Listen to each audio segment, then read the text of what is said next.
Assalamualaikum teman-teman. Kami dari kelompok 6 Media Pembelajaran PBA 2019 akan menyampaikan beberapa informasi tentang media pembelajaran slide PowerPoint atau PowerPoint interaktif.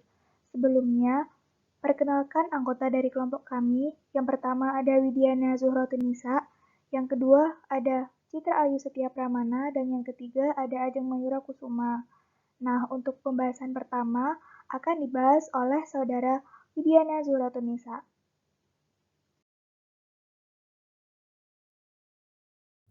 Pada slide pertama, saya di sini akan menjelaskan pengertian dari pembelajaran slide PowerPoint atau PowerPoint interaktif. PowerPoint merupakan sebuah program aplikasi Microsoft Office yang berguna sebagai media presentasi dengan menggunakan beberapa slide. Interaktif sendiri yaitu di mana dalam suatu aplikasi multimedia, pengguna atau pemakai diberikan suatu kemampuan untuk mengontrol elemen yang ada. Untuk slide selanjutnya, di slide ketiga, saya akan menjelaskan sedikit pengertian itu sendiri dari media pembelajaran slide PowerPoint atau PowerPoint interaktif, di mana merupakan PowerPoint yang dikembangkan dengan visual dan animasi ditambah dengan efek suara untuk menarik minat siswa dalam belajar. Untuk membuat media pembelajaran slide PowerPoint atau PowerPoint interaktif ini lebih menarik, maka penggunaan tool animasi harus dioptimalkan, terutama fasilitas hyperlink dan trigger. Hyperlink sendiri berfungsi untuk menghubungkan antara slide yang satu dengan yang lain dengan memanfaatkan tombol yang telah dibuat menggunakan tool shape. Dengan mengoptimalkan hyperlink, maka media slide PowerPoint ini menjadi sangat interaktif. Adapun trigger yang berfungsi untuk membuat animasi yang harus digerakkan dengan bantuan tombol yang telah dibuat dengan tool shape. Dengan trigger, maka animasi yang muncul dalam satu slide bisa dikontrol.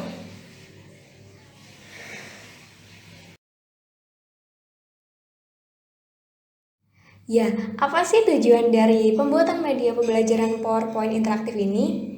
Ya, di sini di slide 3 akan dibahas tujuan pembuatan media PowerPoint interaktif yang mana untuk meningkatkan motivasi siswa dalam belajar dan menjadikan proses belajar mengajar lebih menarik dan menyenangkan sehingga dapat membantu dalam mengkonstruksi konsep pada suatu materi.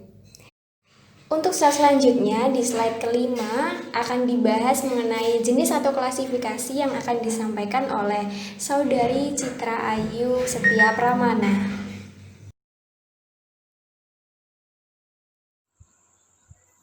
Saya akan melanjutkan penjelasan dari Saudari Widiana.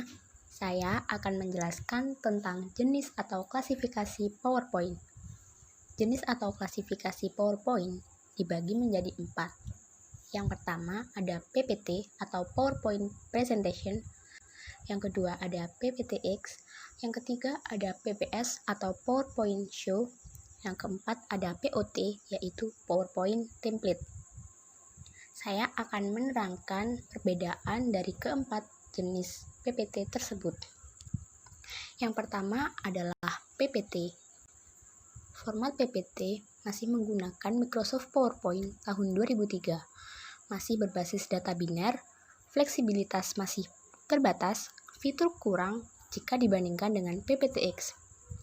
PPTX, format default Microsoft PowerPoint sudah tahun 2007, berbasis format XML, lebih baik dari PPT karena lebih fleksibel dan dukungan multimedia yang lebih baik. Yang ketiga ada PPS atau PowerPoint Show, termasuk format Microsoft PowerPoint tahun 2003, berbasis data biner, read-only dokumen, yaitu hanya bisa dibaca, bisa diedit. Dan yang terakhir ada POT, yaitu PowerPoint Template. Pengembangan dari PPS, termasuk format Microsoft PowerPoint tahun 2007, berbasis format XML, dan yang terakhir adalah peningkatan yang lebih baik dari PPS. Untuk materi selanjutnya akan dijelaskan oleh Saudari Widiana.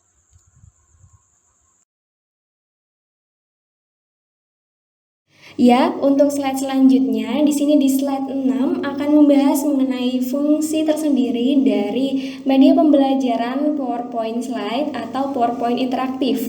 Di mana fungsi bagi pengguna yang pertama ada media untuk presentasi dengan menggunakan beberapa slide dan tombol.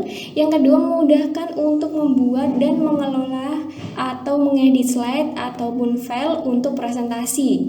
Yang ketiga, membuat presentasi dalam bentuk slide yang menarik dan cantik dengan dukungan fitur audio, video, gambar, animasi, serta template atau desain yang akan dipergunakan. Yang keempat, dapat juga digunakan untuk membuat animasi sederhana. Dan yang kelima, di sini PowerPoint menyediakan kemampuan untuk membuat presentasi yang meliputi yang memainkan seluruh presentasi atau efek suara untuk slide tertentu. Dan yang terakhir, PowerPoint memungkinkan pengguna untuk merekam slideshow dengan narasi dan laser pointer, di mana pengguna dapat menyesuaikan tampilan slide untuk menampilkan slide dalam urutan yang berbeda dari awalnya dirancang dan memiliki slide muncul beberapa kali. Untuk slide selanjutnya, yakni dasar penggunaannya akan dijelaskan oleh Saudari Citra Ayu Setia Pramana.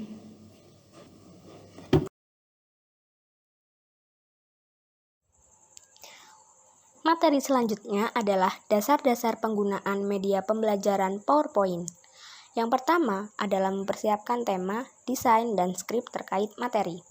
Yang kedua ada merumuskan tujuan pembelajaran. Yang ketiga ada menciptakan kondisi belajar untuk melaksanakan kegiatan pembelajaran. Yang keempat, menampilkan PowerPoint interaktif untuk menjabarkan penjelasan materi serta membimbing siswa saat melakukan kegiatan pembelajaran. Adapun langkah-langkah membuat PowerPoint adalah yang pertama, menyiapkan file. File di sini berisi materi yang akan diajarkan ke siswa. Yang kedua adalah menyiapkan slide. Yang ketiga ada menyiapkan tombol seperti contohnya kotak, lingkaran, persegi, garis. Fungsi tombol adalah untuk mempermudah siswa dalam mengetahui materi. Seperti contoh materi yang terdapat peta konsep dan lain-lain. Yang keempat adalah menyisipkan hyperlink. Fungsi dari hyperlink sendiri adalah akan membuat pintasan yang menuju ke lokasi lain dalam buku kerja atau membuka dokumen yang disimpan di server jaringan atau internet. Selanjutnya, materi akan disampaikan oleh Saudari Ajeng tentang contoh pembelajaran PowerPoint interaktif.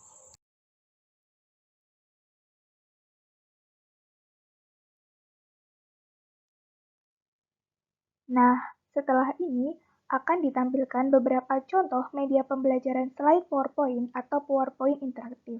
Dari contoh-contoh tersebut, kita bisa mengetahui apa saja komponen-komponen yang ada di dalam media pembelajaran PowerPoint interaktif.